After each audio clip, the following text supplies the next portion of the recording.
Israel has the right to go after Hamas. Hamas ended this conflict by releasing hostages, laying down arms, could end it by releasing the hostages, laying down arms, and surrendering those responsible for October 7th. But Israel has Israel has a added burden because Hamas hides and operates among the civilian population like cowards under hospitals, daycare centers, and all the like. Israel also has a fundamental responsibility, though, to protect innocent civilians in Gaza. More than 30,000 Palestinians have been killed, most of whom are not Hamas. Thousands and thousands of innocent women and children, girls and boys, also orphaned. Nearly 2 million more Palestinians under bombardment or displacement. Homes destroyed, neighborhoods in rubble, cities in ruin. Families without food, water, medicine. It's heartbreaking. I've been working nonstop to establish an immediate ceasefire that would last for 6 weeks to get all the prisoners released, all the hostages released, to get the hostages home and ease the intolerable and humanitarian crisis and build toward an enduring, something more enduring. The United States has been leading international efforts to get more humanitarian assistance to Gaza. Tonight, I'm directing the U.S. military to lead an emergency mission to establish a temporary pier in the Mediterranean on the coast of Gaza that can receive large shipments carrying food, water, medicine, and temporary shelters. No U.S. boots will be on the ground. A temporary pier will enable a massive increase in the amount of humanitarian assistance. Joe Biden came on very strong during the State of the Union address in Washington, D.C., and he wanted all of us to bear in mind that he is putting so much pressure on Bibi, that's Benjamin Netanyahu of the Israeli Prime Minister, to tread carefully, not to destroy the reputation Israel has built over the years. So he wants us to understand that he is on the job and he is making sure that the Palestinians in Gaza can get the aid they need. After all, he dropped a few thousand aid the other time, which the Palestinians in Gaza made fun of it because it was like a mockery of America doing such a thing. I have never been able to wrap my head around the reason why America foreign policy has always been like this, right? They say one thing, they turn around and do totally the other. They say A, and then they do B. They have never, ever really cared for the people overseas. If they have been to your country, it was never about you, never ever about the people. It has always been about what they stand to gain. It has always been about their interest in that particular country. And when I think about all this, when I think about how highly I have thought about them in my child years, I really feel so bad because I have always considered them as that entity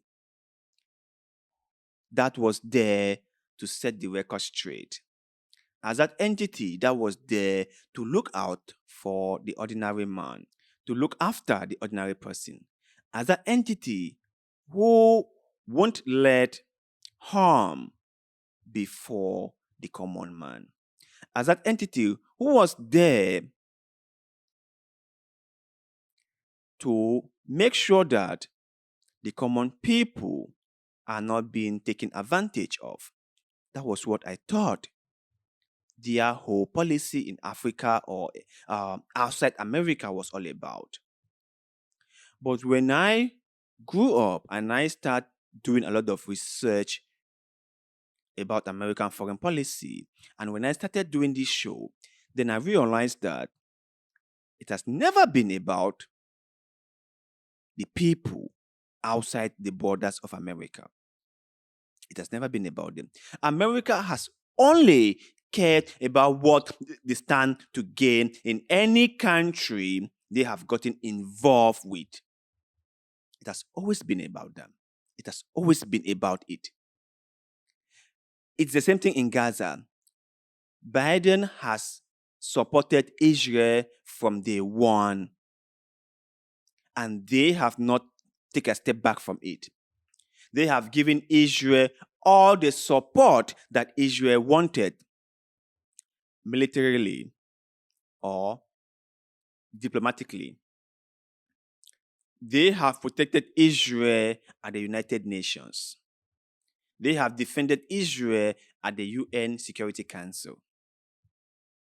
They have shipped weapons to Israel, knowing very well that those weapons they are shipping to Israel will be used against the Palestinians.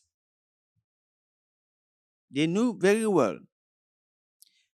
They will tell us that they are trying their best to rein in Benjamin Netanyahu, who is totally out of control, in my own opinion. But what they say and what we see happening in Gaza are two totally different things. They tell us that, but we don't see it. Gazians are now being starved to death. Children can't get the medication they need. Mothers can't get enough food to eat so that they can breastfeed their babies. And now what is America doing? They are building a temporary port in Gaza. What for? According to them, they want to use it to deliver aid to the people in Gaza. So when those aid are brought to the temporary port that America want to build, how are they going to get it into the strip? How are they going to transport it from the port to the city in Gaza? How are they going to make sure that this aid can reach the people who badly need it? How are they going to make sure of all this? And how long is it going to take to construct that temporary port in Gaza? How long? And how are they sure that even after building the so-called port in Gaza, Israel is going to allow them to transport these aid materials from the port into the strip? How are they sure about that? If they cannot even get Israel to allow them to deliver aid into Gaza by trucks, they cannot even convince Israel, they cannot pressure Israel into going along with that. They have to resort it into dropping food aid from the sky. Into dropping aid from the sky. How weak is Joe Biden's administration? How weak is it? How weak? And now he is building a port in Gaza. We have trucks, hundreds of them in the Rafah crossing in Egypt. And they cannot persuade Israel to let in those trucks. But now they are building a port in Gaza. Are you sure that port they are building is to get aid into Gaza? Are you sure? Are you sure it's not just to ship out the Gazians out of the territory? Because let me just put this out there. There has been this speculation that Bibi want to ship out the Gazians from their land, that Bibi want to take over their land from them. And the only way Bibi can do that is to make sure that the Gazians can move out of it, go somewhere else and become refugees. That statement has been circulating. And from the look of things, that might be coming to light. This whole port thing in Gaza might not be necessarily to get food in, but rather to get the Gazians out from the strip. we all must pay close attention to this. We all must be very, very watchful. But you guys out there, what is your take on Joe Biden's State of the Union remarks on Benjamin Netanyahu and on the Gaza situation? Do you really believe that he cared about the people in Gaza? If really, then why now? Share your thought and opinion with us in the comment section below, because like always, we love hearing what you have to say.